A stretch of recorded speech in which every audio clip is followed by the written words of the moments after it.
Thank you, President DC ji, Sethia ji, Secretary, Convener Vasudev ji, my co-speaker Abhijit ji, and my professional colleagues, senior members and young members of the profession. It is my indeed a pleasure to speak in this platform. And whenever I had been called, I found it very pleasure to speak in ACA.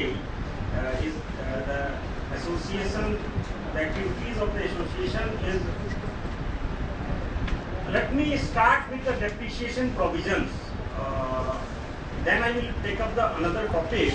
I will first take up the depreciation.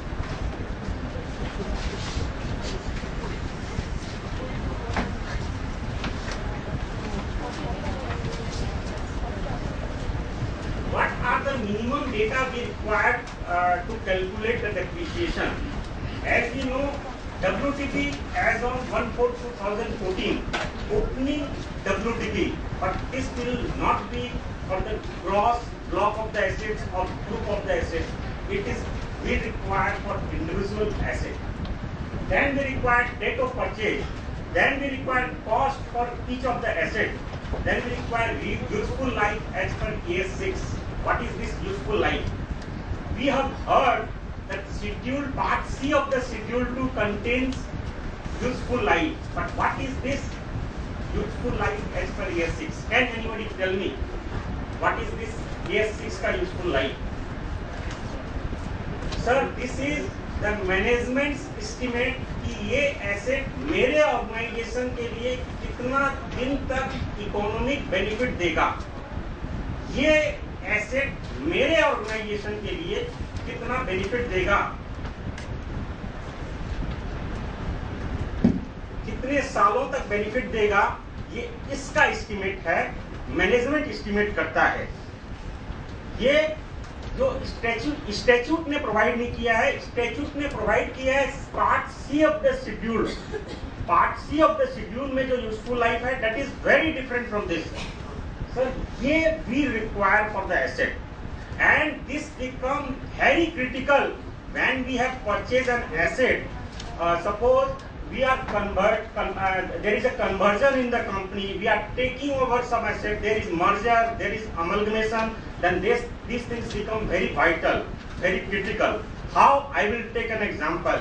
Suppose हमारी एक proprietorship firm है जिसमें कुछ assets हैं, एक building है जो 50 साल तक उसने यूज की।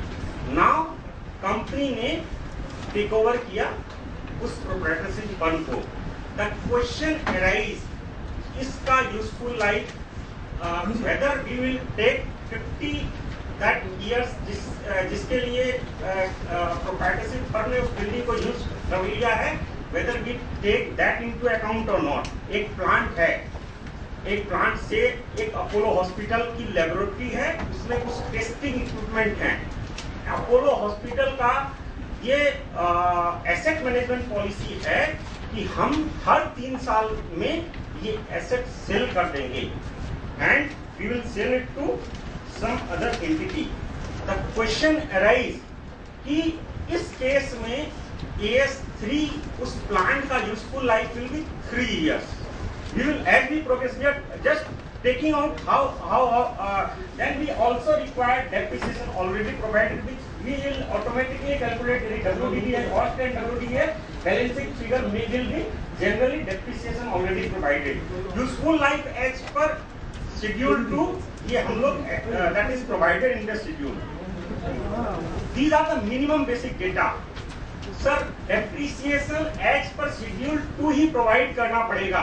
कहाँ कंपनीज एक्ट में ये प्रोविजन है? क्या हम किसी दूसरे मेथड से डेप्रिसिएशन प्रोवाइड कर सकते हैं?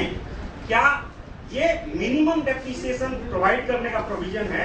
The section 198 of the companies act, it is relating to computation of net profit.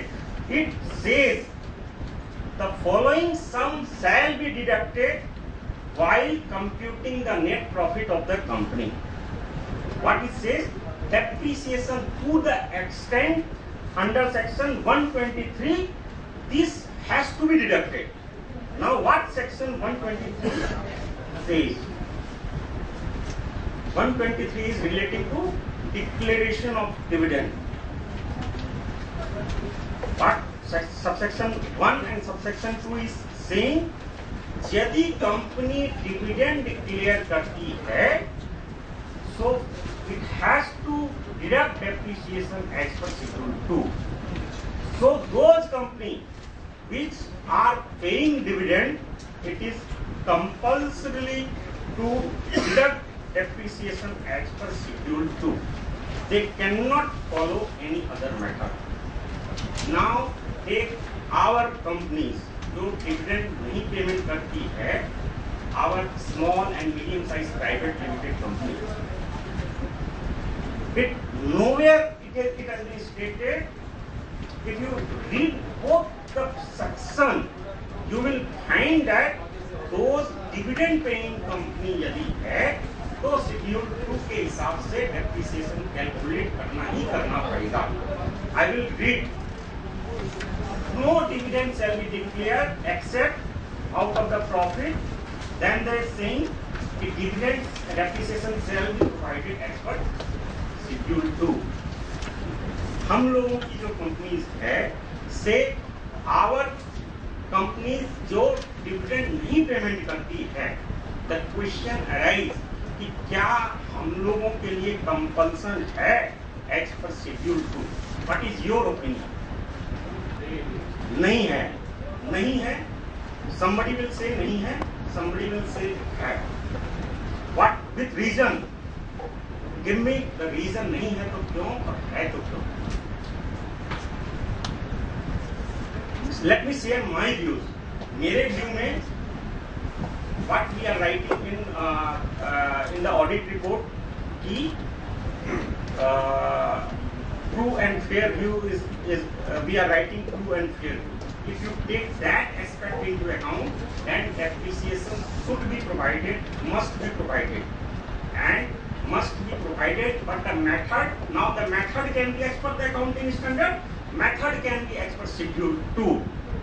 आप यदि दूसरे मेथड के हिसाब से यदि प्रोवाइड करते हैं, कंपनीज एक्ट में कहीं कहाँ ये कंपल्सन नहीं है.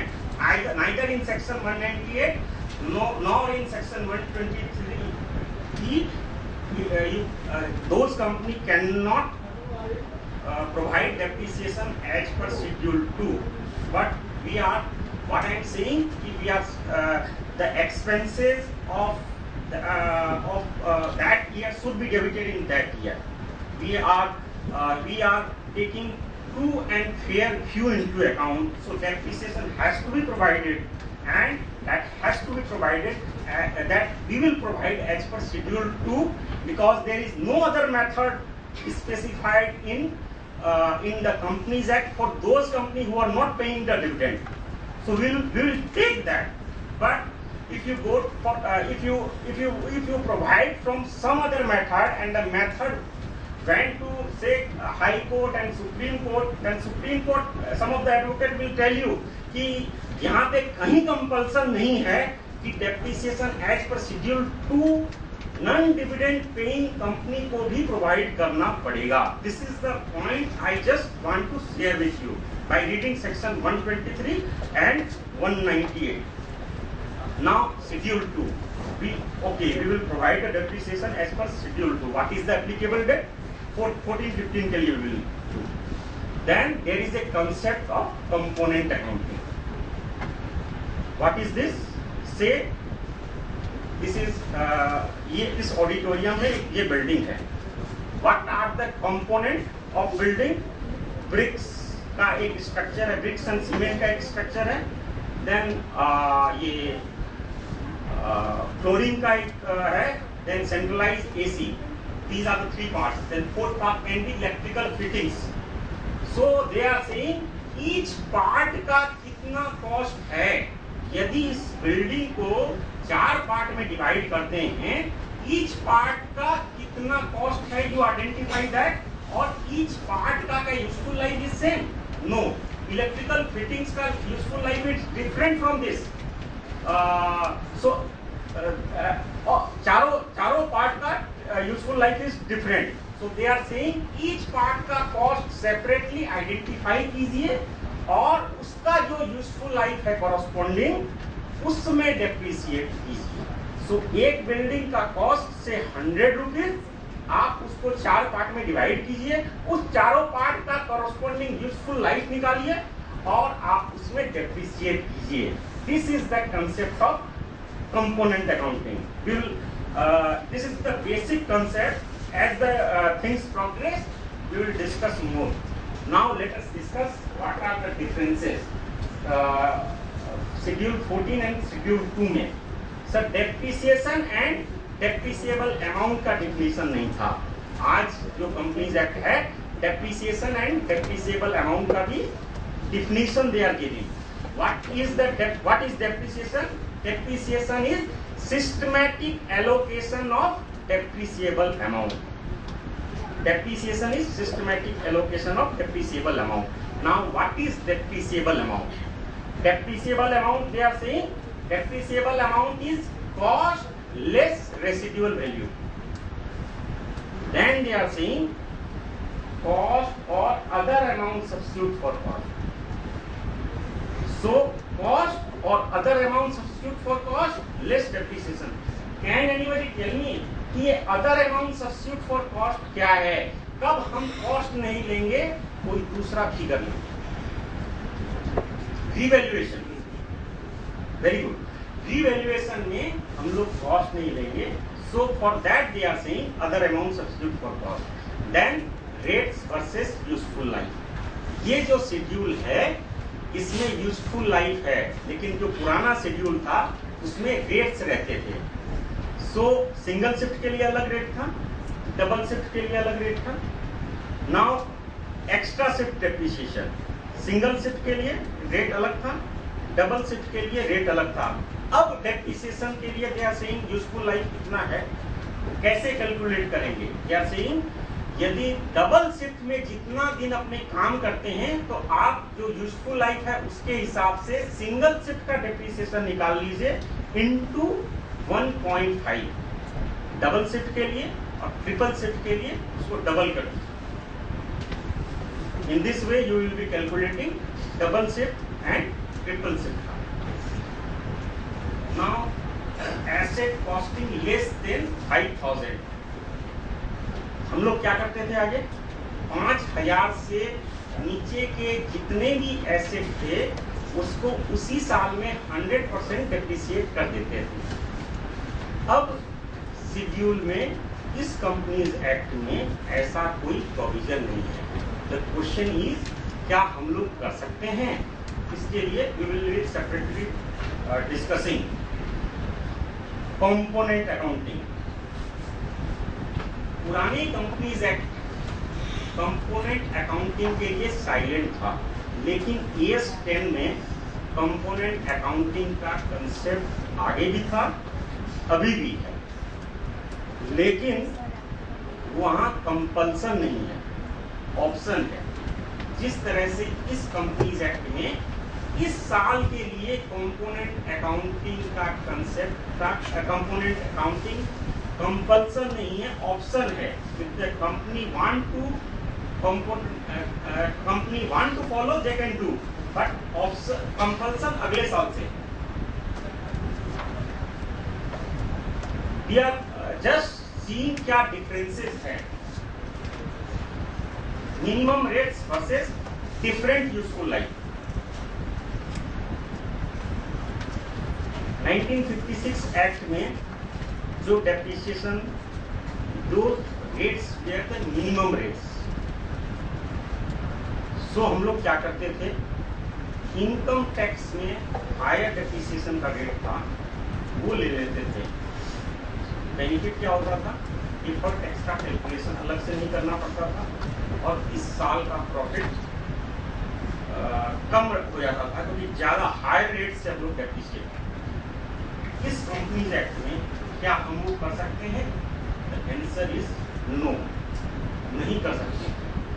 इस कंपनीज एक्ट में what they are saying, different useful life you can take. How you will take, we will discuss, but the difference is कि आगे वाले रेट्स मिनिमम थे, Now you can take different useful life. Say एक plant का 10 years is the useful life under part C of the schedule 2. You can take 8 years as the useful life of that plant, or you can take 12 years. So you can take higher or you can take lower also. So you can take different useful life. Tangibles versus intangibles. Intangibles को आगे भी अपने as per 26 calculate करते थे, accounting standards for intangibles. इस companies act में specifically बोला हुआ है कि इंटेंजिबल्स को एज पर 26 ही कैलकुलेट करेंगे. आगे वाले में स्पेसिफिकली बोला हुआ नहीं था, इसमें स्पेसिफिकली मेंशन है. Only this is the difference. लेकिन करते एज पर 26 से ही थे, आज भी करेंगे. Additional depreciation on revaluation. What is additional depreciation on revaluation? 100 रुपए इज द कॉस्ट. 10 साल में SLM बेसिस पे डेप्रिसिएट करना है with no salvage value. 10 is the depreciation per year. Now we are revaluing it to 150. Depreciation will be 15. So 15 minus 10, 5 rupees is the additional depreciation. आगे क्या था? आगे हम लोग 15 रुपए PL में डेबिट करते थे, और हम लोगों को ये ऑप्शन था कि हम 5 रुपए PL के क्रेडिट में क्रेडिट कर दें. वो क्रेडिट हम रिवैल्यूएशन अकाउंट से करते थे. इसका इफेक्ट क्या होता था? PL में 10 रुपए इन इफेक्ट डेप्रिसिएशन का चार्ज हुआ, एसेट रिवैल्यूड फिगर पे दिखाया जा रहा था. Now they are saying this is a bad concept. You are doing this for your benefit to show the asset to show your balance sheet at very higher figure to attract the investors. You can't do this. What we can do? Now they are saying you charge. यदि आप asset का revaluation करते हैं, 15 रुपए is the depreciation. 15 रुपए you charge and you cannot credit anything in the PL account. So revalued figure पे जो depreciation आएगा that will be debiting in the PL. Depreciation on account of fluctuation in foreign exchange fluctuation. Sir आगे हम लोग क्या करते थे? यदि हम लोगों ने फॉरेन से कोई एसेट खरीदा था और उसके बाद में उस डॉलर के रेट में फ्लक्चुएशन होने के कारण वी हैव टू पे मोर, देन जो एडिशनल हमको पेमेंट करना पड़ता था उसको कॉस्ट ऑफ एसेट में डेबिट कर देते थे. अभी भी वही करेंगे, डेबिट ही करेंगे. आगे कॉस्ट उस फिगर को अपने रेट से करते थे, अब यूजफुल लाइफ से करते थे. बट फॉरेन एक्सचेंज फ्लक्चुएशन का जो ट्रीटमेंट है that is same. Useful life versus residual value. Useful life has been prescribed in part C. We know there is a schedule जिसमें useful life है, that has been prescribed in part C. Now residual value, what they are saying, residual value cannot exceed 5% of the cost. Can it be 0%? Yes. Can it be 1%? Can it be 5%? Can it be 6%? No. अभी तक know है. Now they are saying if you want to take different useful life, what will be different useful life? Say plant का 10 years useful life part C में prescribe है, and if you want to take 8 years as the useful life. Why you want to take? Because management estimate is कि ये plant 8 साल तक ही economic benefit देगा. Then they are saying you have to take 8 years as the useful life. So you will take 8 years as the useful life. So you will be taking a different useful life than what is prescribed under the schedule 2. Then they are saying you have to do two things. A, technical expert से advice लेंगे। दूसरा, आप financial statement में disclosure करेंगे कि you have management estimate ये है और you have taken the technical advice. So for taking a different useful life or for taking higher residual value, that is higher than 5%, you can take lower, but if you want to take higher residual value, then also you have to do these two things only. You have to take technical expert ka advice and you have to show in the financial statement the facts. Now the methods of depreciation, they are saying these things have not been, method of depreciation is not provided in the Companies Act. ये accounting standard में है। क्या है? There are 3 methods of depreciation they are saying. SLM is one of the method. उसका that formula is same, cost minus residual value, right? Useful life, estimated useful life. But sir, WDV is the method. जिसका formula is very complex, but you need not to worry about the formula. You need not worry about any mathematical things कि आपको कैसे calculate करना है. We will be providing you इस asset का SLM जो schedule C में जो यूजफुल लाइफ है उसके हिसाब से, इस फार्मूला के हिसाब से, WDV वाले फार्मूला के हिसाब से क्या रेट ऑफ डेप्रिसिएशन होगा, SLM में क्या रेट ऑफ डेप्रिसिएशन होगा, उसका separate Excel sheet. So you can take the figure, the rate from our sheet. Then first year में we will always take. Then they are saying first year में we will not take the cost, we will take WDV as on 1/2014 and first year में we will not take the estimate useful life, we will take the remaining useful life.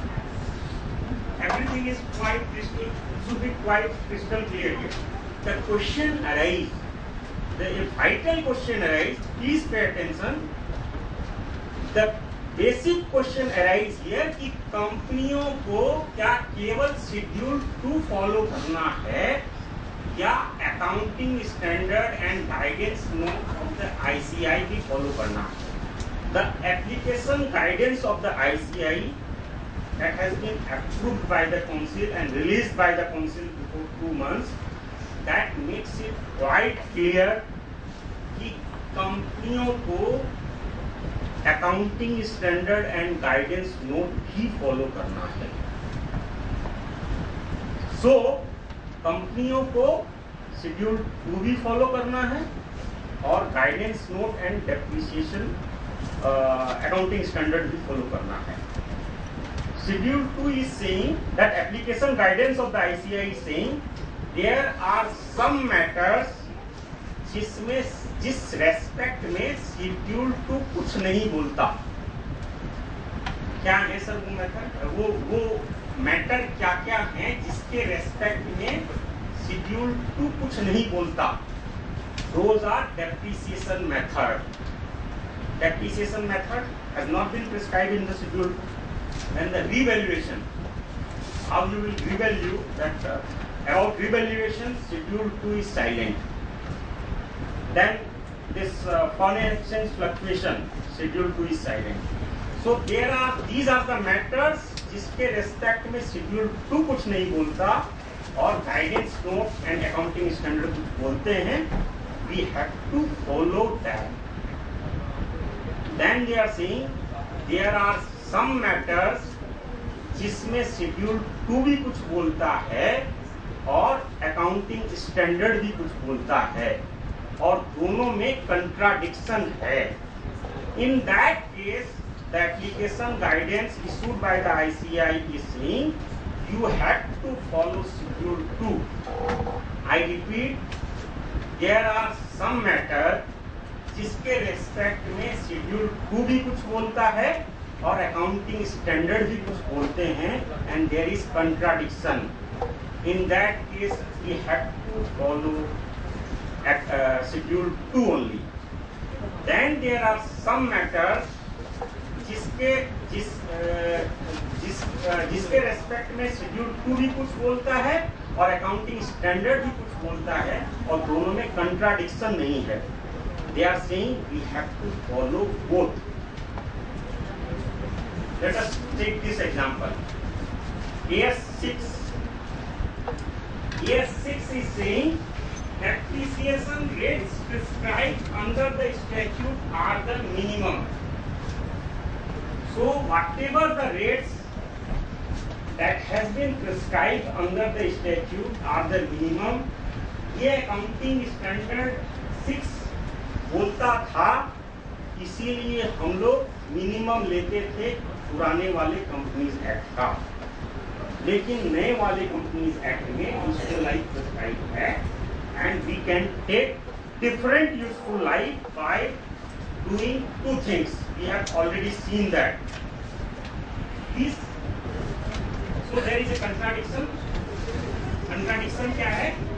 Minimum और नए वाले schedule 2 में बोलता है we can take different life, so rate can be higher or lower. So there is a contradiction.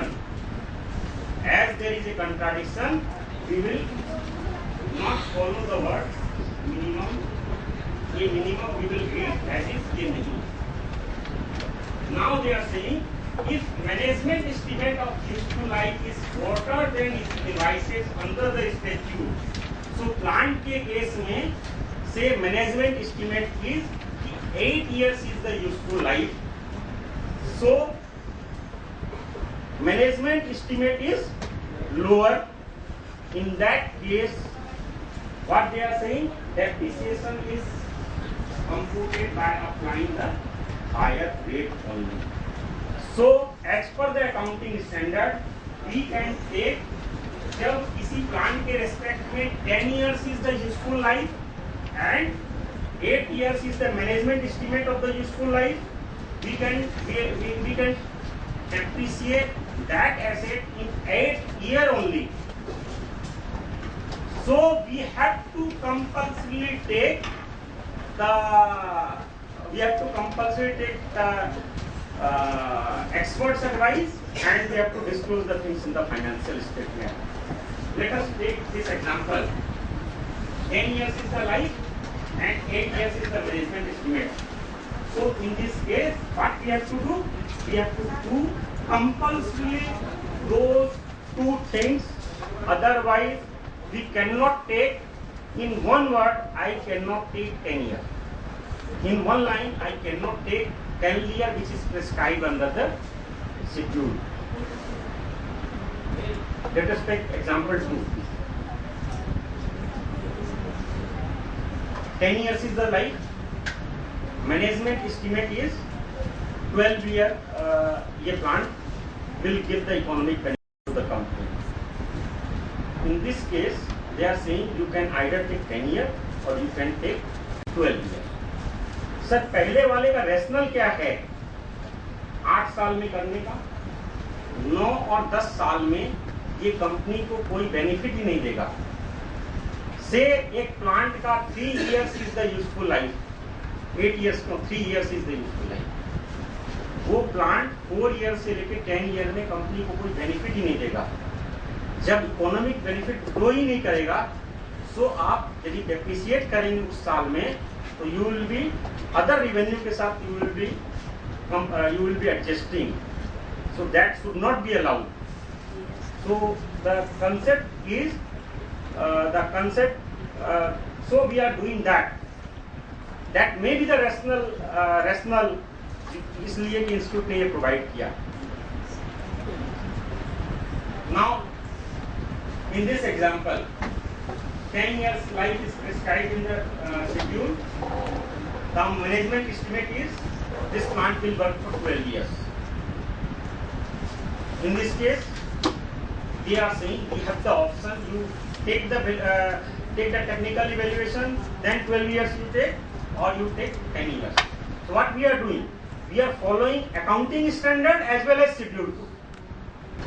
Now take this example, residual value wala. The third example में what is the The management has estimated AS6 residual value of the asset is nil.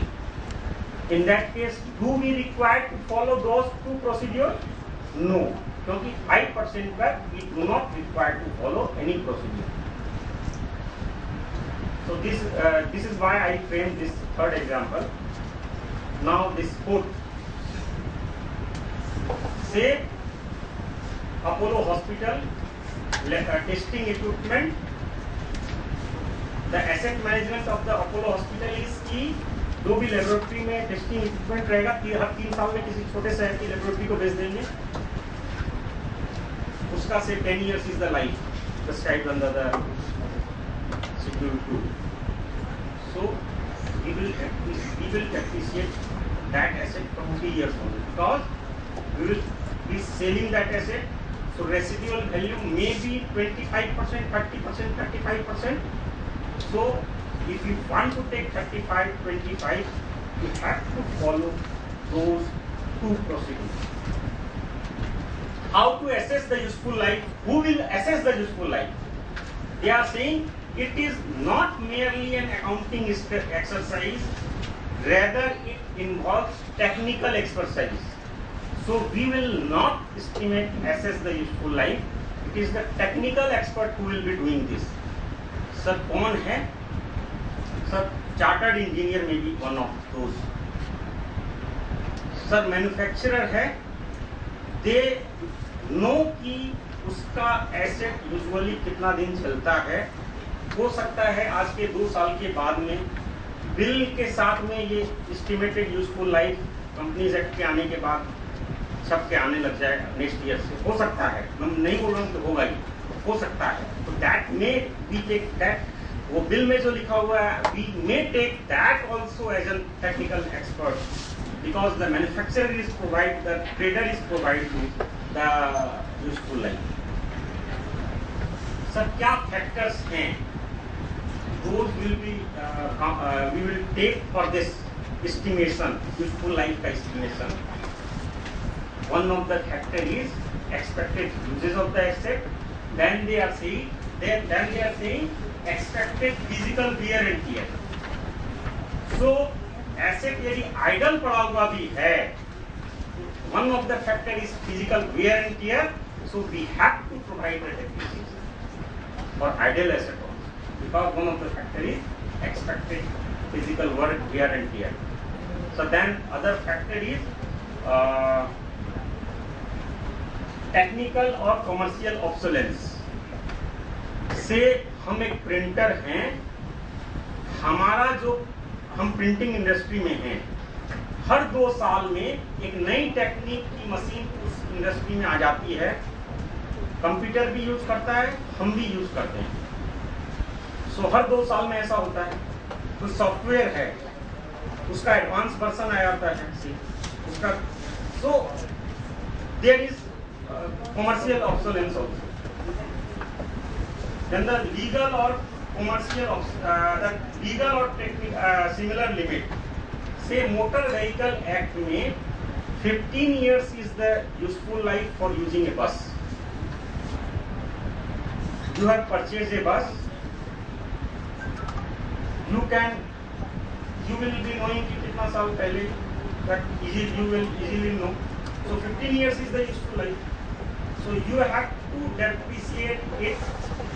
यदि आप 11वें year में भी purchase किए हैं, so the cost 4 year में you have, so you have to take the legal factor also into account. लेकिन हो सकता है कि कलकत्ता में इतनी बसेस 15 साल से ज्यादा की भी है, वो भी चल रही है. That may be the thing, but we have to take for depreciation, we have to take the legal limit. Asset management policy, that Apollo Hospital example I had given. How to assess the residual value? Residual value, if the value is insignificant, then we will not measure it. If the value is significant, then only we will measure. Sir, they are saying यदि similar asset, आपको एक asset का आज के दिन में purchase किए, उसका रिलाइजेबल वैल्यू जानना है। दे आर सेइंग यदि आपके पास में सिमिलर एसेट है जो आपने आगे यूज किया था, उसका आज के दिन में सेलेबल वैल्यू क्या है, 10 साल पहले क्या था, आज के दिन में सेलेबल वैल्यू क्या है, that value we can take as the residual value of this new asset, mind you of new asset. Sir ये तो 10 साल के बाद में इसका रेसिडुअल वैल्यू होगा। Should we take inflation factor into account? Then they are saying inflation is unrealised gain. Now we are coming to component accounting. Say hotel और ये स्ट्रक्चर 4 कंपोनेंट, 100 लाख रुपया है, 100 रुपया is the cost. They are saying to divide it into 4. What are those 4 part? One part is bricks and cement part, other part is flooring वाला part, third part is AC वाला part, fourth part is electrical fittings. Then they are saying, say these are the 4 parts. The question arises कि हम लोग और भी part किसी के दिमाग में आ सकता है कि this can be part, that can be part. कितने एंड तक वी शुड गो, कितने एंड तक we have to subdivide? This is the basic question. They are saying significant part you have to identify and you have to break up. Sir what is the measurement of significant part? ये significant है कि नहीं है? They are saying 10% of the cost you take into account, 10% of the cost से यदि वो ज़्यादा है, then you will identify it as significant part. This is there in the application guidance to the ICA. Then they are saying, sir, यदि management सोचता है 5% is the limit, management 5% का limit fix करना चाहता है, या 15% का, क्या 10% strictly we have to follow? Then they are saying no, management can take 5% or 10% also, but you cannot take 20%, or management cannot take 50%, so that कोई part में divide ही नहीं। It should be rational. What about the hospital case? In that case, only 35%. So 35% will be the say एक plant का residual value। इसके लिए what you have to do? You have to do 2 things. You have to take experts का advice about the residual value. He will give you the opinion, and you can take 25% as the residual value by taking the advice and disclosing everything in the by way of note in the financial statement. Disclosure is important. Disclosure as well as taking expert advice, both are equally important. You have to follow 2 procedures, either to take different useful life, or if you want to take different realizable life. Is the definition for expert given? No, that definition of expert has not been given, sir. But to my mind, it can be certified engineer. Sir, what else? Sir, manufacturer can be expert. जैसे क्यों income tax में क्या है, उसको एक degree है तब ठीक है। Then they are saying कि 15 साल का 20 साल का यदि एक्सपर्टाइज है, then we also take for giving the remuneration part ना, so वो that we extracted from there. तो very frankly I am saying, so I am saying कि 15 साल यदि कोई डीलर भी है, तो you can take that as an expert, because 15 साल से वो डील कर रहा है, 10 साल से डील कर रहा है, तो we are taking that as an expert. You just speak the truth. Yes, sir. Sir, the practical problem will come if you take the expert advice from 2 experts. Both the opinion will be different. So practically what you should do, जिससे आपका match कर रहा है, काम चल रहा है, वो वाला ले लो, दूसरा वाला को डिस्क्लोज ही नहीं करो. That may be a planning part. So that was the minimum. Of depreciation can be different. Useful life we can take the different. We can take different useful life now. So this is also a planning tool. I hope everybody understand how it is planning tool. If you take the यदि आपको करना है तो माने you can take different higher or lower. That rate you can do by taking the expert advice. Now they are saying कैसे करना है sir, क्या ये कंपोनेंट अकाउंटिंग क्यों आया होगा सर? मे भी इसलिए आया होगा, और सबसे पहले यूजफुल लाइफ का कंसेप्ट क्यों आया होगा कंपनीज एक्ट में सर? इसलिए आया होगा क्योंकि उन लोग को मालूम है कि फिक्स एसेट रजिस्टर मेंटेन नहीं होता है, और वो लोग को पता है कि कंपनीजों का नहीं होता है। अब हमसे करवाना है, कंपल्सन कैसे करवाएं? तो यूजफुल लाइफ का कंसेप्ट दे दिया, रेट तो फिर भी कैलकुलेट करना पड़ेगा। नाउ फिक्स एसेट रजिस्टर आपको मेंटेन करना ही करना पड़ेगा। आप नहीं करेंगे तो यूजफुल लाइफ वाला कंसेप्ट में you will enable to calculate the depreciation. So आपको by changing the rate to useful life they are making us compulsion, and this has created some professional opportunity for us. क्यों sir? In different name we can raise the bill and we can prepare the fixed asset register and we can take professional fees. So that has given some professional opportunity for us. So भाग जाएगा वाला बात नहीं बोलिए sir, free में काम करना छोड़ दीजिए कम से कम क्लाइंटों का, नहीं तो भाग जाएगा। सोचेंगे आप, यदि वो सोचेंगे वैसा भागने वाला, आपके पास में यदि 25 क्लाइंट है, 5 पैसा यदि भाग जाएगा और आप जो फीस इंक्रीज करेंगे ना सर, वो आपको फीस इतना फीस दे देगा जो 5 आपका जा रहा है। जो 5 जा रहा है वो आपका टाइम भी ज्यादा खोटी करता है और वो आपको फीस भी कम देता है। तो वो 5 को जाने दीजिए सर मेरे ओपिनियन में, और वो फीस से हायर फीस लीजिए। और यदि ये मेंटेलिटी हम सारे चार्टर्ड अकाउंटेंट का हो जाएगा तो वो भाग के जो जाएगा, जो रिटेन रहा है वो अपने को ज्यादा बेनिफिट देगा। तो भागने दीजिए उसको, तो 5 को बोलिए तुम जाओ, हमको रखना नहीं है तुम्हारा फाइल, तुम लेके जाओ यहाँ से, हमारे पास में टाइम नहीं है तुमको देने का। Then he give the price, he will give you the proper remuneration. So भागने दीजिए, भाग जाएगा। वो समय गया जब हम किसी दूसरे पर्पस के लिए उन लोग को रखते थे 5000 की फीस में भी। क्यों गलत बोल रहा हूँ? प्रैक्टिकल बात करने वाला आदमी उनका। अब वो पर्पस चला गया ना, हमको फीस से ही अपना we have to develop ourselves. Yes, we have to know the company sir. We have to know what are the amendment. Day to day में क्या amendment हुआ है? I think 5% और 10% time we should give in. और मैं चेष्टा करता हूँ कि आप लोग को समराइज वे में भाई 5 updates if you are unable to take, retain, go through 15 minute 20 minute लगेगा। if you are unable ना, तो what क्या होगा? इससे क्या होगा? you are not updating ourselves and आपका कहीं पर भी you will be losing the client because you are not knowing that thing, you are not updating yourself। Sir आते हैं कंपोनेंट अकाउंटिंग में, कहां से कहां चले गए? कंपोनेंट अकाउंटिंग में दे आर सेइंग सर क्या करें?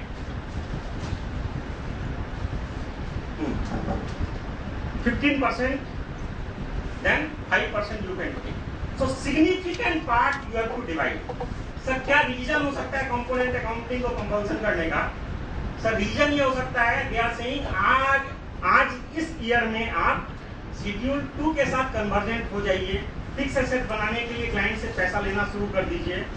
अगले ईयर में जो कॉस्ट आएगा एक एसेट का उसको 5 भाग में डिवाइड करने का, फिर और इंक्रीज करिएगा fees.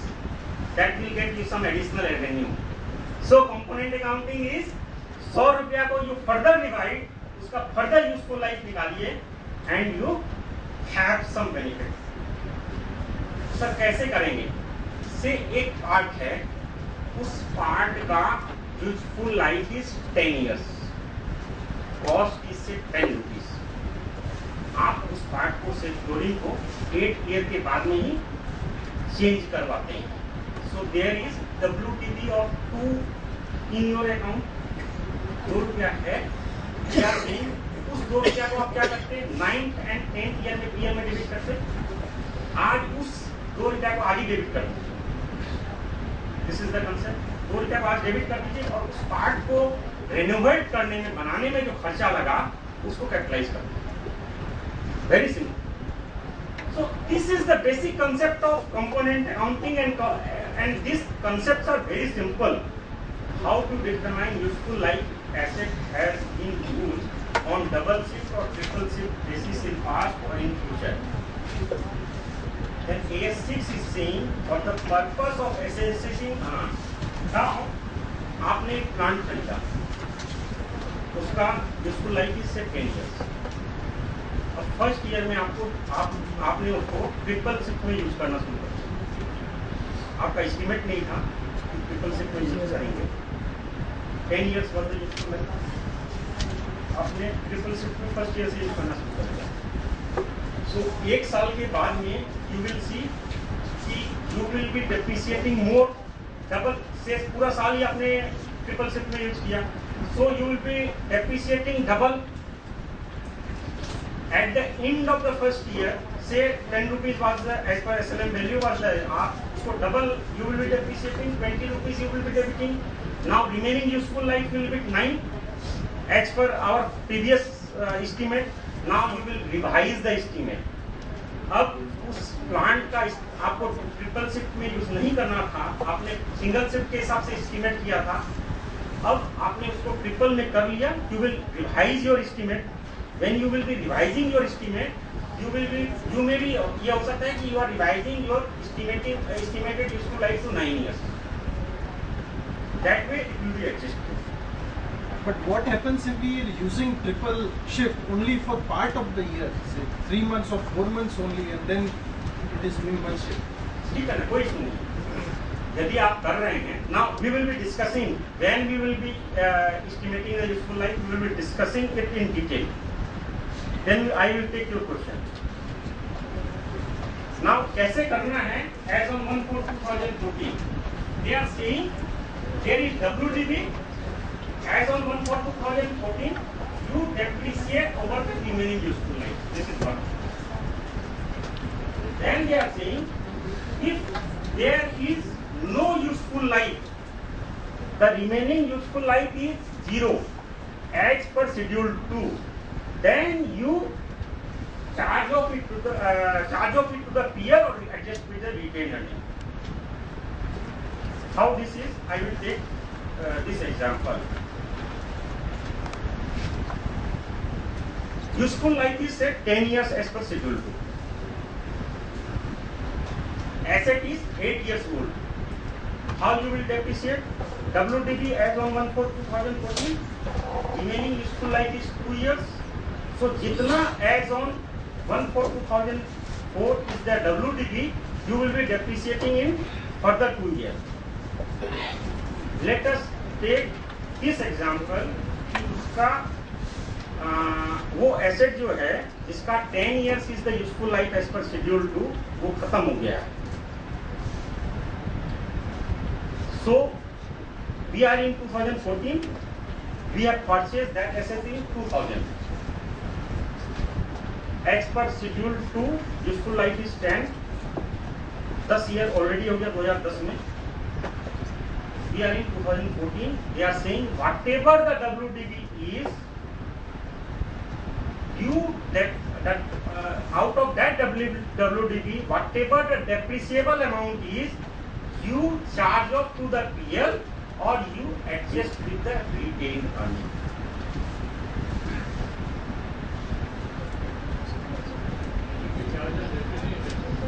Yes, we will. That will be charged as a depreciation. So, there I go. We will take this as an example.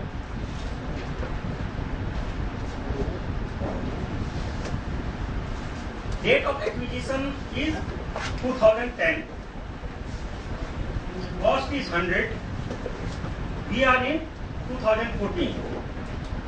So WDV is 60. On transition to schedule 2, the life is 10. That has been prescribed in schedule 2. So what we will do, 4 साल हो गया है, we will depreciate this 60 rupees in the remaining useful life, that is 6 years. Very simple. जिसका कोई PL का credit balance नहीं है, और जनरल रिजर्व नहीं है, उस केस में the only option is you have to charge off in the year. Any question?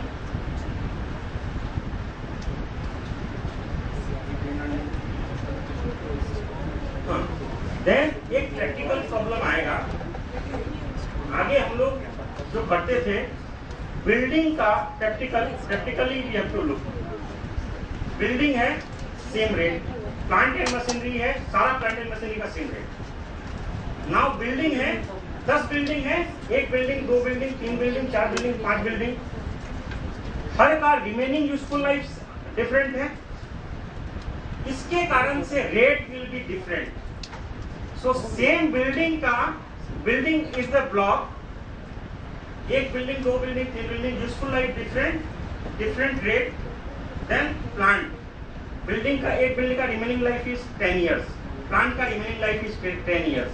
दोनों का rate is same because life is. But building 1, building 2, rate is different because life is different. But different asset का life में भी same because useful life is same. Such type of the question he is asking, sir क्या 1 building, 2 building, 3 building है, separate रो में भी will take separate. Building 1 उसका separate remaining life, building 2 separate remaining life, building 3 separate remaining life. Separate remaining life का मतलब different rate. So 100 building 100 row, 100 building 100 row.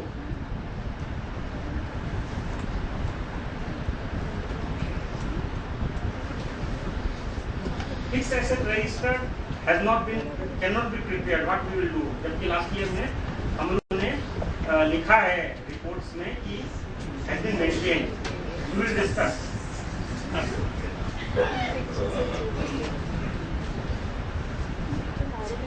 Then they are saying 100 रुपया is the depreciable amount. जो हम लोगों को adjust करना है सिर्फ with the retained earning.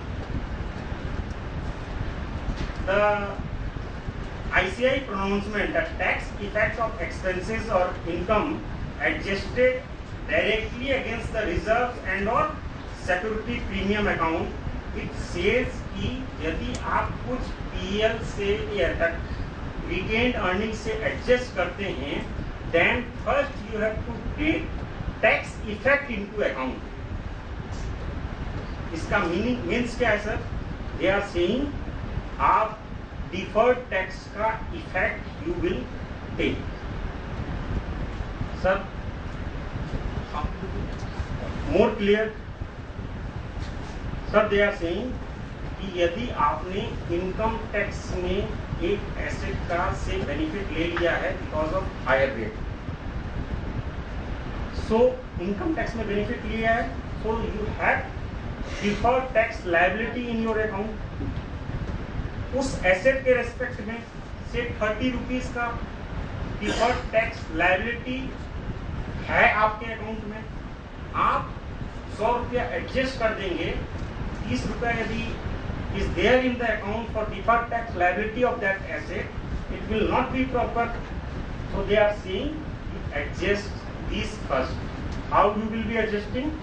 Deferred tax liability debit 30 rupees, credit है डिफर्ड टैक्स लायबिलिटी, तो डेबिट कर देंगे 30 rupees. Then PL 70 rupees. So PL में यू आर बैलेंस जो फिगर है you are debiting, deferred tax liability you are writing it off. और you can take this here. Say 100 rupees is the depreciable amount of the asset after retaining 5% residual value. They are saying if you have taken the benefit in the past in the income tax asset, you have deferred tax liability for that asset into your account. You first adjust adjust that 30 rupees and the जो balance बचा हुआ है you have to adjust in the PL or general reserve. How you will do? I will say the general entry again. Deferred tax liability debit 30 rupees, 70 rupees PL, to asset 100 rupees. Asset खत्म हो गया 100 rupees. Deferred tax liability उस respect में था accounts में, वो खत्म हो गया. 70 rupees the balance. We are charging the PL.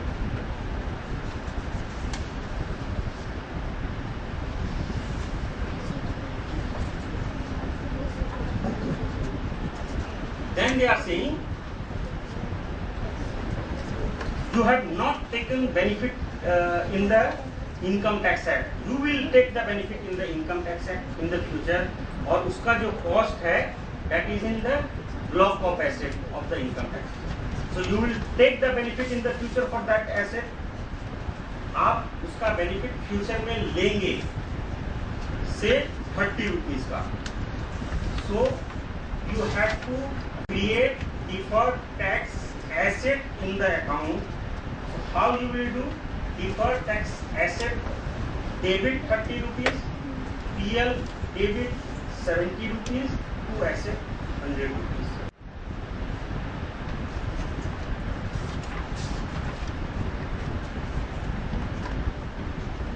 Then revaluation. I have already told additional depreciation on revaluation जो 5 रुपए का था you can't credit in the PL.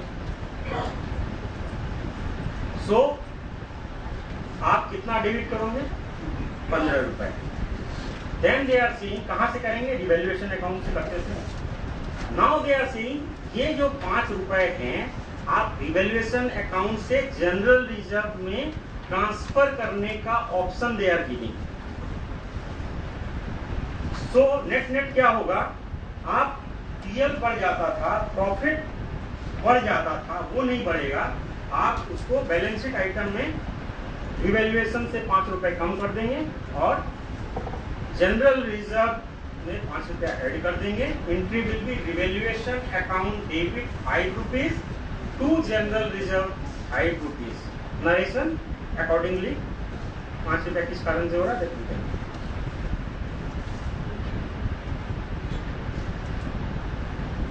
This is the example.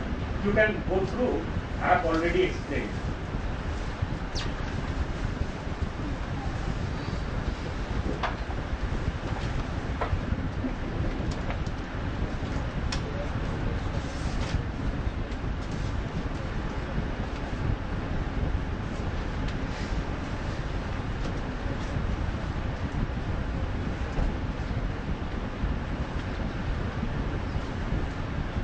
Now आप वाला क्वेश्चन जो आप पूछते हैं ट्रिपल सेट में यूज करते हैं.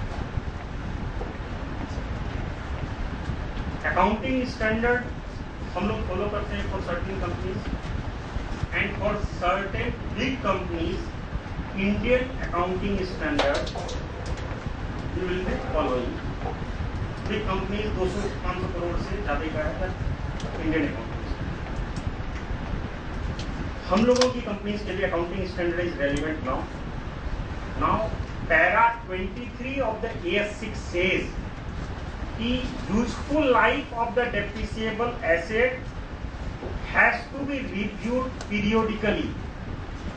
Now they are saying it has to be reviewed periodically. They are not saying monthly, yearly, quarterly, nothing. They are saying periodically.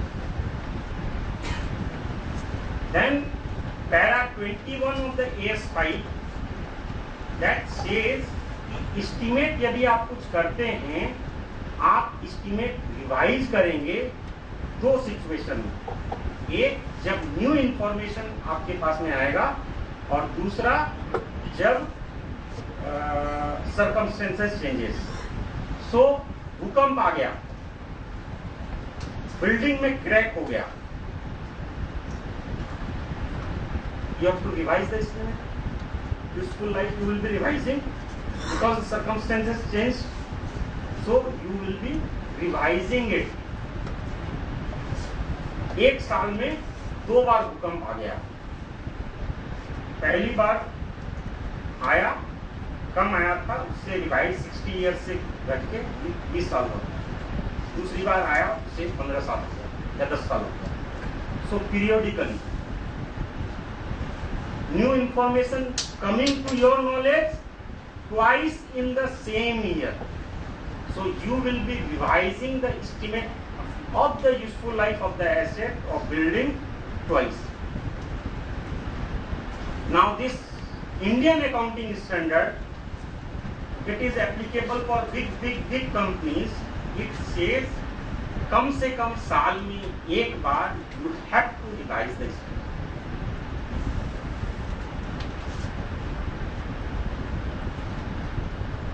ITC ने जो अपना रिजल्ट डिक्लेयर किया उसमें उन्होंने 25,000 से नीचे के जितने एसेट हैं उसको राइट ऑफ कर दिया एंड नोट दिया है। आगे हम लोग 5,000 से नीचे का करते थे, उन्होंने 25,000 से नीचे का किया है। और शेड्यूल 2 इस रेस्पेक्ट में कुछ नहीं बोलता। अब अकाउंटिंग स्टैंडर्ड क्या बोलता है, that we will see. Application guidance of the ICI, ये क्या है सर? शायद बहुतों को नहीं पता होगा या कुछ को पता भी होगा। Application guidance of the ICI has been issued by the council 2-3 months back, which I have circulated also 2-3 times in the Google group। उसमें क्या है कि शेड्यूल 2 को आपको अप्लाई करना है। How you will apply, and if it is a 50-60 page document, if you go through the language, many times you will be confused further, and whatever the deliberation I am saying today, it is completely based on the application guidance to the ICI. That has also been provided you in the CD.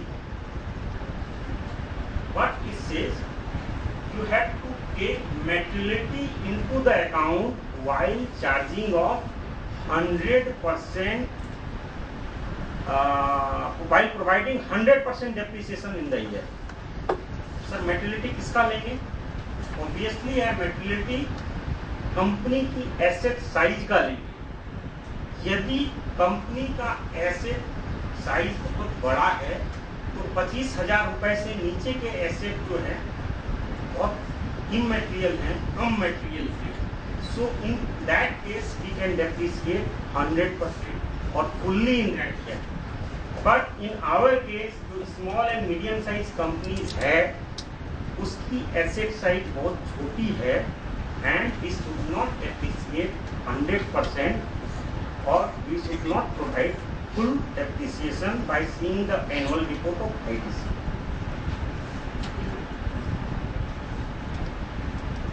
Now pro rata basis, what is this? Asset हम लोग sold किए, purchase किए तो proportionate depreciation provide करेंगे company act में। So we are saying day to day depreciation calculation.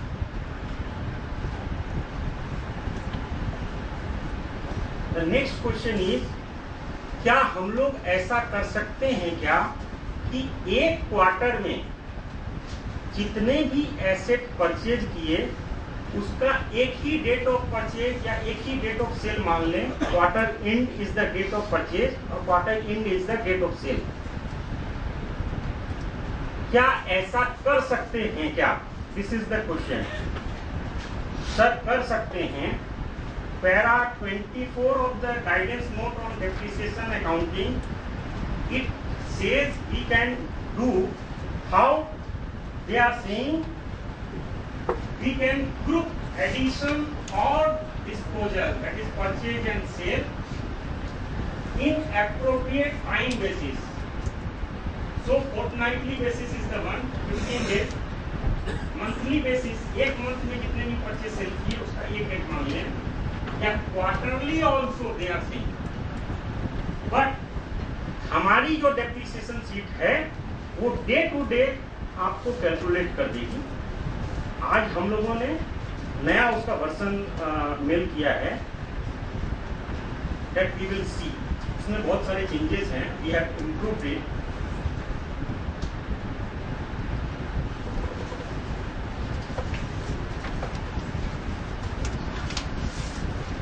Sir, पुरानी companies act में SLM basis पे डेप्रिसिएशन प्रोवाइड करते थे.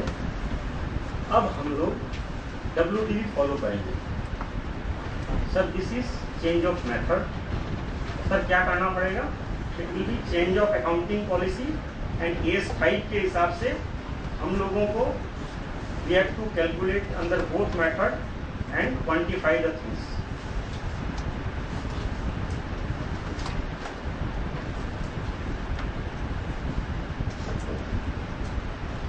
These are the things which you should note or remember while using the depreciation sheet which I will be showing you.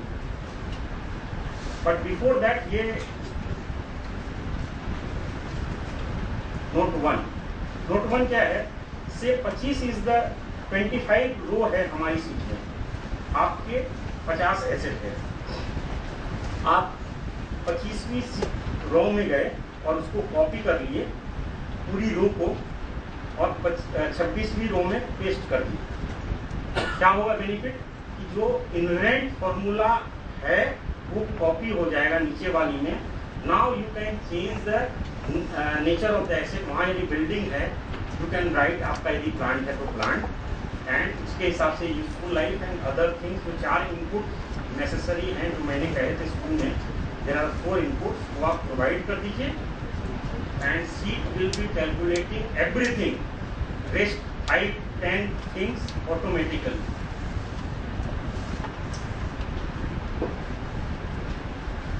Now this is the concept wala. Let us take this example. Asset purchase on 2000. So we are in 2014. We have purchased an asset on 2000. Cost is 100 rupees. Salvage value is 5 rupees. And WDV जो 1/4/2014 को remaining है उस asset की is 9 rupees. तो हमको क्या करना पड़ेगा? 10 years is the useful life as per schedule 2. हमको PL में या रिटेन अर्निंग के साथ में डेप्रिसिएबल अमाउंट जो WDV में है उसको चार्ज ऑफ कर देना पड़ेगा इमीडिएटली. तो कितना रुपया भी आपको charge of? Anybody have any other have figure in mind? 4 rupees. Everybody is comfortable? How we have calculated? So 9 रुपए is the WDV, 5 rupees is the salvage value.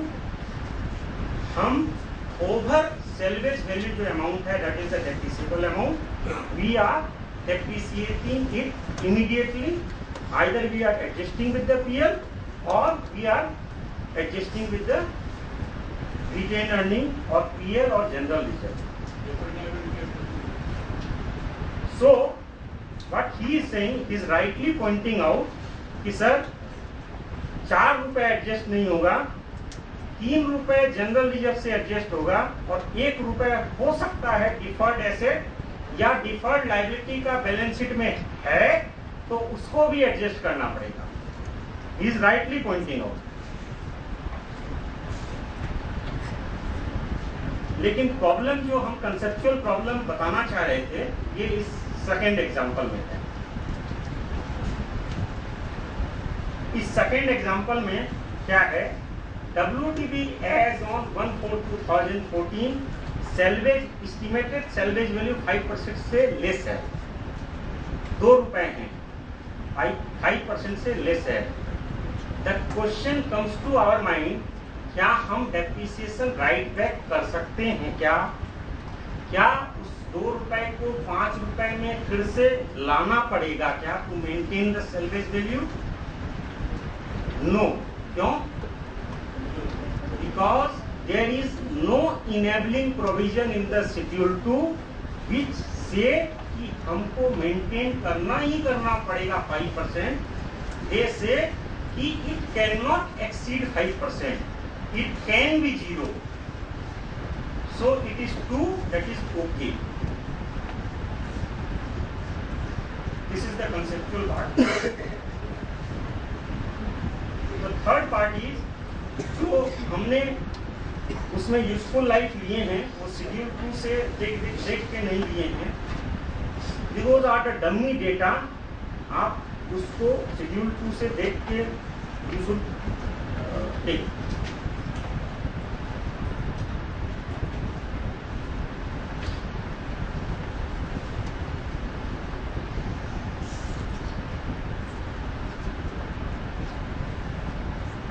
Now I will open the new. These 5 things we have emailed today. These 5 things we have emailed today. इसमें क्या है? Format for accounting policy in Word format. Audit report with cash flow. Cash flow जिसमें applicable है और जिसमें cash flow applicable नहीं है उसके लिए audit report in Word format. Then this is the calculation paper.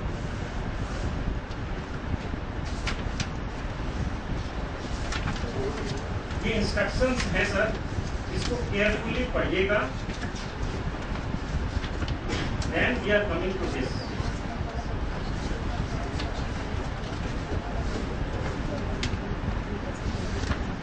Sir आपको यहाँ पे थोड़ा सा नजर रखिएगा. यहाँ पे यदि फिगर आता है तो इसका मतलब ये डेटा हम प्रोवाइड कर रहे हैं, हम मैनुअली फीड कर रहे हैं. और यहाँ पे यदि फॉर्मूला आता है तो इसका मतलब हम लोग that is Excel is doing something. So date we are giving. ये ओरिजिनल कॉस्ट है. एक data which I have told. ये this is the second data. This is it will be calculated as the balancing figure. ये 6 का useful life. This is the management estimate. सबका same दे देंगे, लेकिन जहां पे द ईयर 6 का useful life is less, buildings में क्रैक्स आ गए, ये बिल्डिंग 60 साल नहीं चलेगी, such type of things we have acquired the organisation proprietorship firm has converted into the company. So we have to take that all those things into account.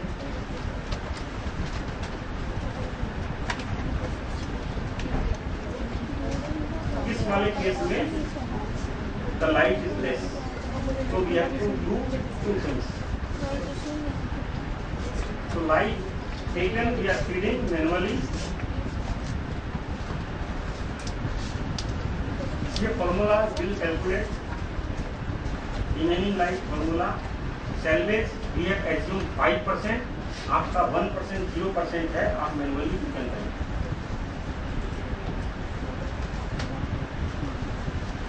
This is the depreciable amount rate. So you will see कि WDV में है 70%. You will feel कि 70% हो सकता है क्या?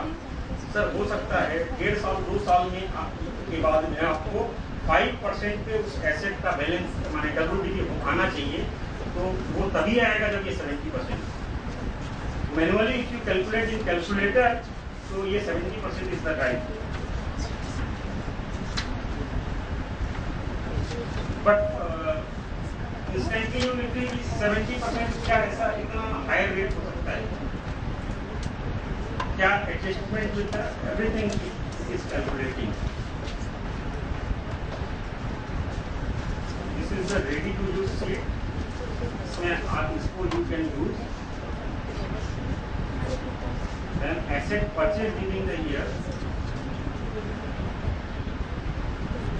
उसके लिए सेपरेट शीट है. So if you have purchase some asset, आप उसके लिए यहाँ से कैलकुलेट कर रहे हैं. और यदि पुराने एसेट हैं आप उसको इस शीट पर कैलकुलेट कर रहे हैं. Then you will add the depreciation.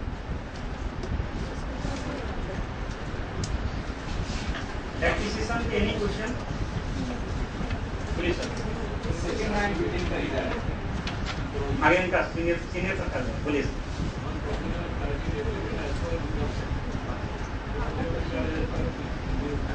Right, sir. Sir, whether it was WDB, it was WDB. Sir, it was WDB. Now also WDB. If you switch over to the SLN, then it will be AS9. Yes. Method means only those three things. If you are in WDB, then WDB. If you are changing WDB to SLN, then it will be AS5. Yes. Second hand building खरीदी है Yes. और आगे date देके जानी हो रही है कितना पुराना है आपने सेकेंड हैंड बिल्डिंग खरीदी है, आप पुराने ग्रिड से यू कैन नो कितनी पुरानी है एंड यू कैन, लेकिन वो बिल्डिंग आप 5वें या 10वें बायर हैं। The practical problem will arise, आप 5वें या 10वें बायर हैं तो आपको वो फिगर कहाँ से मिलेगा? 10 साल पुराना मैप हाँ हिस्ट्री रहती है। हाँ और उसके साथ में वो मैप रहता है दैट वी कैन, उसके साथ में मैप होता है। बहुत इन मेनी केसेस जो बहुत ज़्यादा पुरानी है, 200 और 300 पुरानी, उस केस में हो सकता नहीं है, उसमें जरूरत भी नहीं है, जरूरत भी नहीं है। हाँ 60 साल से ज़्यादा हो गया।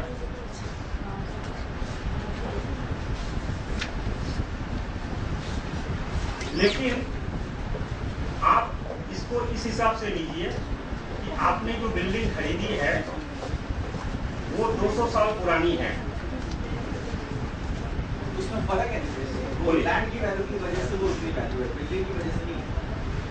नहीं आपको बोल रहे हैं ना कि लैंड की वैल्यू की वजह से है, but building is also a part of that. How you will be computerising to उसका part of part, there is some value for structure also, there is some value. So you have to take your call. Or most of the cases we have found, we are research. In most of the cases, we found that we purchase one office paying 10 lakhs rupees. And in most of the cases, nobody fancies that land and separate and building separate. In most of the cases, I purchase one office paying 10 lakhs rupees. Nobody is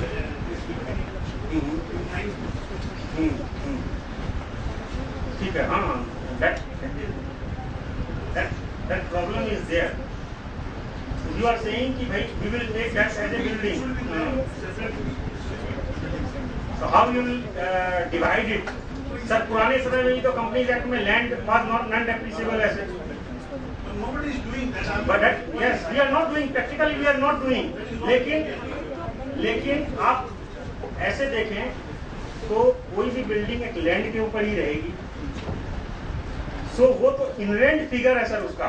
लेकिन आपके case में building 1 कट्ठे पे है और आपका land 5 एकड़ का है, 10 एकड़ का है, उस केस में आपको 9 कट्ठा का अलग we should not depreciate and that value we should find, यदि आपका भी लेते हैं। नहीं ठीक है, आपका point is very genuine. I am appreciating the point. Other question sir? There are many assets, especially in case of offices, उन्होंने example दिया है, we do not appreciate. So what will happen now? Now we have to compulsorily depreciate because one of the factor is physical wear and tear. That's why I have specifically mentioned that time idle asset भी है, one of the factor is physical wear and tear. Idle asset के case में भी we should depreciate. The problem arises when we calculate capital gain, because once a depreciable asset, then the long-term capital advantage might be lost. So you have to take the call whether you will be taking it as an investment. If you are taking it as an investment, you don't have to depreciate that. Now the question is, fixed asset register has not been maintained. Last year में हम लोगों ने ये we have written कि fixed asset register has been maintained. इस case में हम लोग क्या करें? What comes to my mind कि वो fixed asset register we have written in पुराने समय में so how to safeguard us this is the primary thing. Sir वो फिक्स एसेट रजिस्टर्ड उस कंपनी का अकाउंटेंट कहीं से कहीं ले जा रहा होगा, मैं भी अपनी रजिस्टर्ड ऑफिस से अपनी ब्रांच ऑफिस या हमारी ऑफिस टैक्सी में 100 रुपये खाने में 100 रुपया देके GD। So note now loss भी हो गया तो we are safe. Now board meeting, asset will be reconstruct, resolution pass होगा, fix asset registered will be maintain and उस केस में इफ वी फाइंड इस शेड्यूल में सर जितने भी एसेट हैं बिल्डिंग को छोड़ के, in some cases it is 60 years is the useful life, उसको छोड़ के 20 से ज़्यादा यूजफुल लाइफ किसी की नहीं है। सो यदि सारे के सारे प्लांट एक कंपनी के 30 साल पुराने हैं तो उस केस में हमको ऐसे भी राइट ऑफ करना है। सो उस केस में gross value of the WWDV as on 1/4/2014 after retaining 5%, all plants are 30 years पुराना, तो हम we can charge off in the PL or we can adjust with the retained earnings as we take the call. और उस case में if the asset is 5 years or 7 years old, हमको date of purchase we are having and we can take these things into account and we can do the लेकिन से asset 15 साल पुराना है and we don't know the figure, then we have the option to take the technical adverse advice कि आज के दिन में उसका WDV क्या है।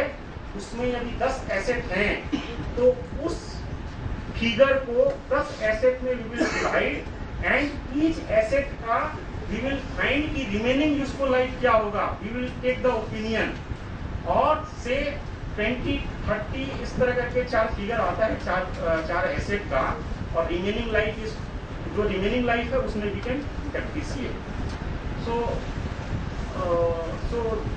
इस तरह से हम लोग we can prepare the fixed asset register, but these are my advice only. We don't have shortcut कि we can know कि एक gross block का कितना क्या है, we have to take some advice.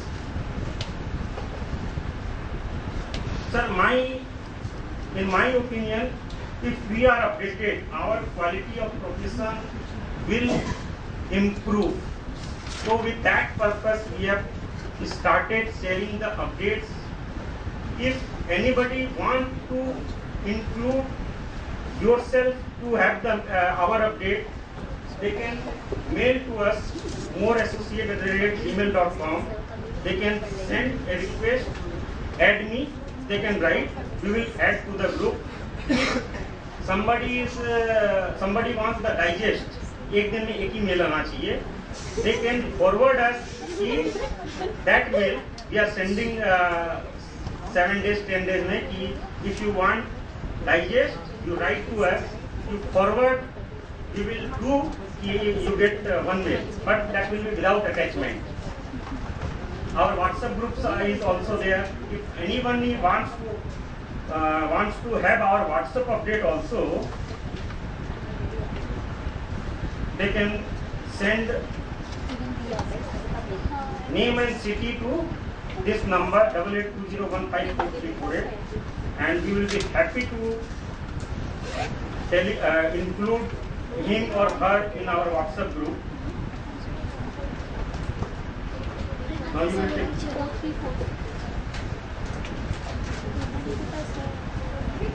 Now she will be taking normal.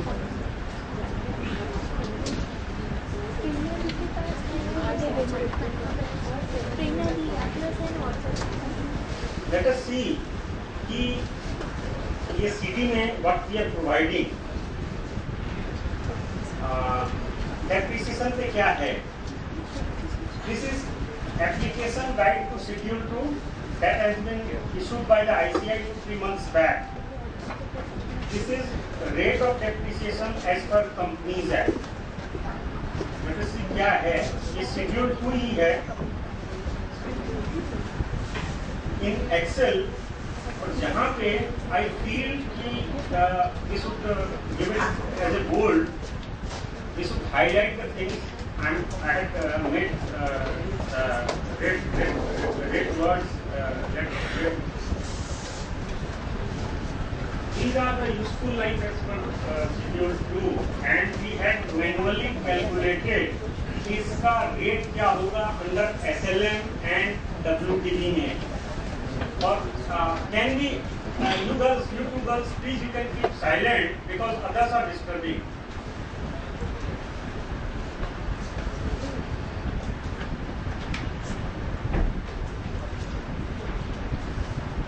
तो ये schedule 2 ही है. हमने क्या किया है, जस्ट थोड़ा सा मॉडिफाई किया है सर, मैनुअली कैलकुलेट करके कि कितना रेट ऑफ डेप्रिसिएशन WTP में होगा वो आपको दे दिया है, so that if you are using some other format आप यहाँ से यू कैन पिक कि क्या रेट है एज पर शेड्यूल 2.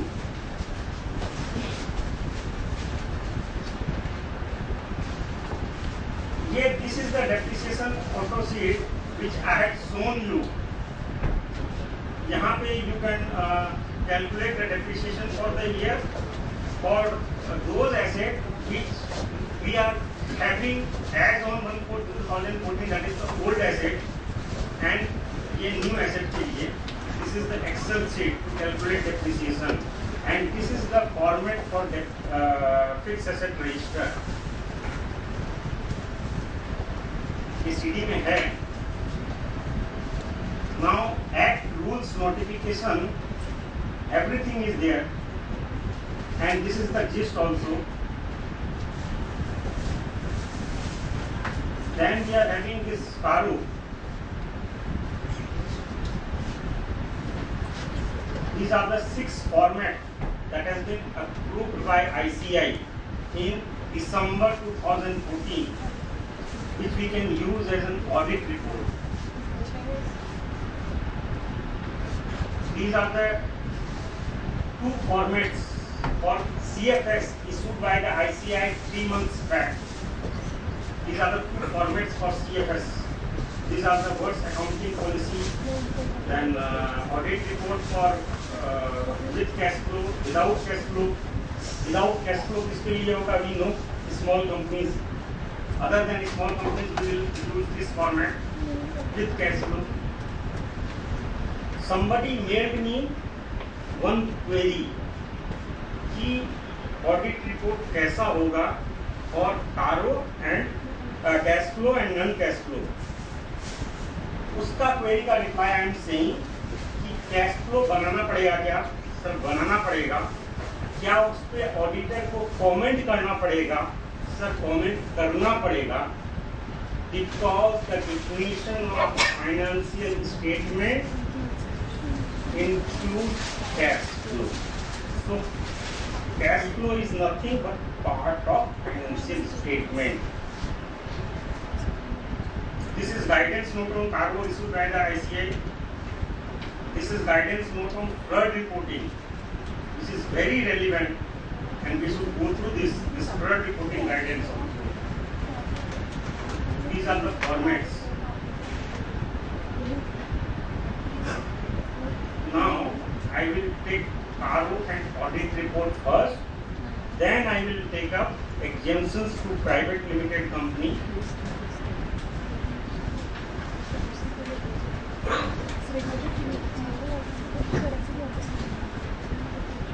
CARO रिलायंस के ऑडिटर ने जो रिपोर्ट दिया उसमें they have not commented on CARO. क्यों? Because CARO was not gazetted at that time.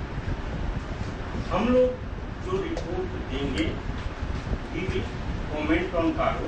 It is for 14-15 and is to comment on CARO.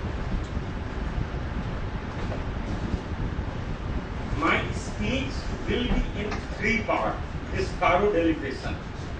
In the first part, what I am doing, there are clauses in CARO.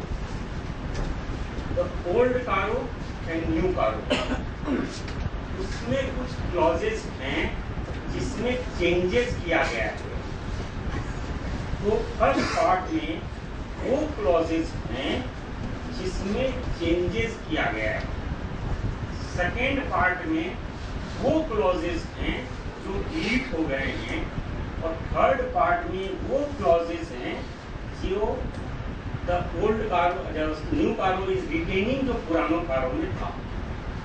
So we have to basically concentrate on first CARO and we have to note the changes only.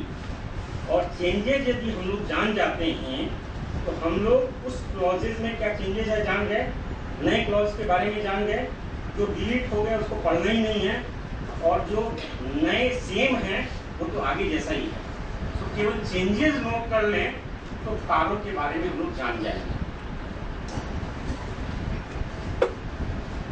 This is very vital.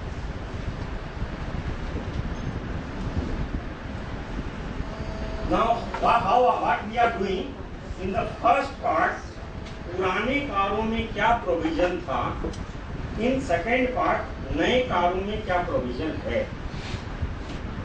They are giving us negative list for applicability. Negative list का मतलब सबके ऊपर applicable है, इन कंपनियों के ऊपर applicable कारों नहीं है, सो हम लोगों को रिपोर्ट नहीं करना पड़ेगा. किन कंपनियों को कारों के ऊपर रिपोर्ट नहीं करना पड़ेगा? बैंकिंग कंपनी को, इंश्योरेंस कंपनी को, चैरिटेबल कंपनी को, 8 और 25, प्राइवेट लिमिटेड, कुछ प्राइवेट लिमिटेड कंपनी को. उसके बाद में they are saying small company को और 1% कंपनी. सो स्मॉल कंपनी और 1% कंपनी को तो कारों का रिपोर्टिंग करना नहीं पड़ेगा. This is confirm. Now the question is what is small company. 50 lakh से पेड-अप कैपिटल कम है, टर्नओवर 2 करोड़ से कम है, एक भी चीज एक्सीड कर गया स्मॉल कंपनी नहीं है. Now coming to clause D, private company जिसका 3 सब कंडीशंस है, एक भी कंडीशन वायलेट किया, 3 सब कंडीशंस है, एक भी कंडीशन यदि वायलेट किया तो कारो एप्लीकेबल हो जाएगा. इन सब कंडीशंस क्या है, एक टर्नओवर के रेस्पेक्ट में है, एक लोन के रेस्पेक्ट में है, और एक पेड-अप कैपिटल के रेस्पेक्ट में नहीं है. पेड-अप कैपिटल एंड रिजर्व के रेस्पेक्ट में है. स्मॉल कंपनी में पेड-अप कैपिटल वर्ड है, लेकिन यहाँ पे paid-up capital and reserve word है. सो प्राइवेट लिमिटेड कंपनी जिसका paid-up capital and reserve 50 lakh से ज्यादा है, कारो एप्लीकेबल है. लोन जिसका बैंकिंग एंड फाइनेंशियल इंस्टीट्यूशन से 25 लाख से ज्यादा है, कारो एप्लीकेबल है. टर्नओवर जिसका 5 करोड़ से ज्यादा है, कारो एप्लीकेबल है. सो ये वाले फर्स्ट एग्जांपल में हमको बताइए कारो एप्लीकेबल है या नहीं है.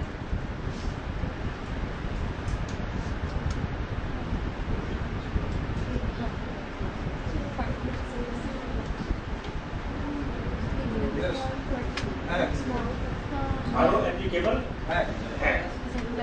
अगर ये स्मॉल कंपनी होगा तो नहीं एप्लीकेबल है. Yes. Now he is saying applicable है, he is having the reason. You are saying नहीं है, you are having the reason. क्या रीजन है आपका कि ये स्मॉल कंपनी है? He is having the reason कि ये D का वायलेशन है.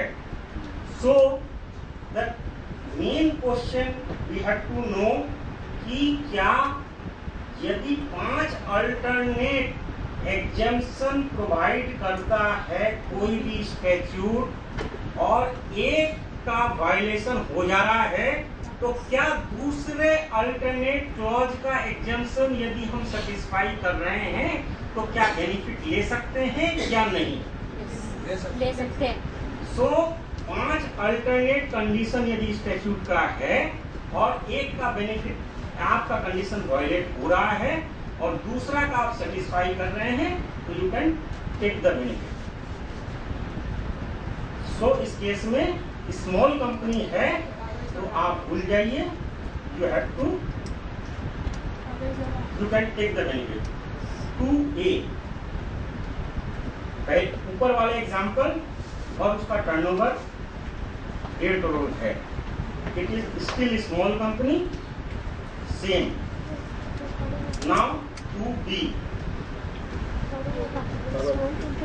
टर्नओवर एक्सीड कर गया, it is no longer small company, D clause में जाएंगे, that is been violated, RO is applicable. Now the question is reserve का डिफिनीशन क्या है? क्या शेयर प्रीमियम भी रिजर्व है? The answer is yes. This is third example. क्या capital reserve है? The answer is yes. All reserves we will include. This is the third example you can do. Any reserve is reserve.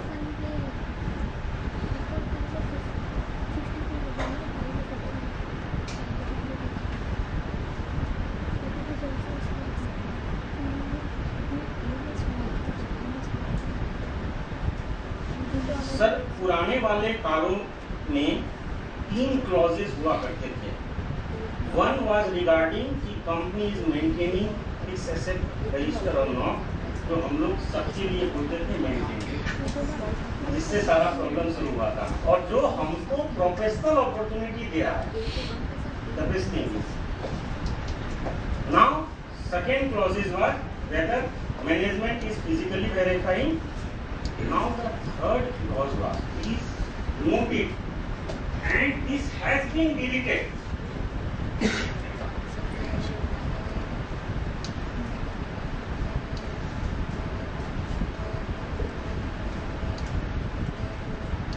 Substantial part of the asset of the company has been sold. They are saying you don't have to report under कारो, but sir जो हम लोग main audit report बनाएंगे वहां पे ये नहीं सोचना है कि कारो से डिलीट हो गया तो वहां नहीं देना है। यदि substantial part of fix asset sold होता है कंपनी का, if it is affecting the going concern, तो कारो में तो रिपोर्ट नहीं करना है, लेकिन मेन ऑडिट रिपोर्ट में हमको रिपोर्ट करना चाहिए। And we should report in, this is what I am loan taken and loan granted. Loan taken by company को क्या बोलते हैं? एक कंपनी लोन लेती है, उसके लिए अलग चैप्टर है नया कंपनी एक्ट में, डिपॉजिट, ठीक है। लोन टेकन को they are saying is covered by the deposit chapter, and वहां पे करोड़ों रुपए की पेनल्टी है, और उस पेनल्टी के डर से, और एक प्रोविजन भी है जिसमें यदि आप आसाराम जी के साथ डिनर करना चाहें तो वो भी प्रोविजन है। सो दे आर सेइंग इतना हार्श प्रोविजन है, कंपनियां फॉलो करेंगी, यहाँ से इसको डिलीट कर देंगे। So you have to report only on loan given. Loan given के लिए रेलिवेंट सेक्शन क्या है?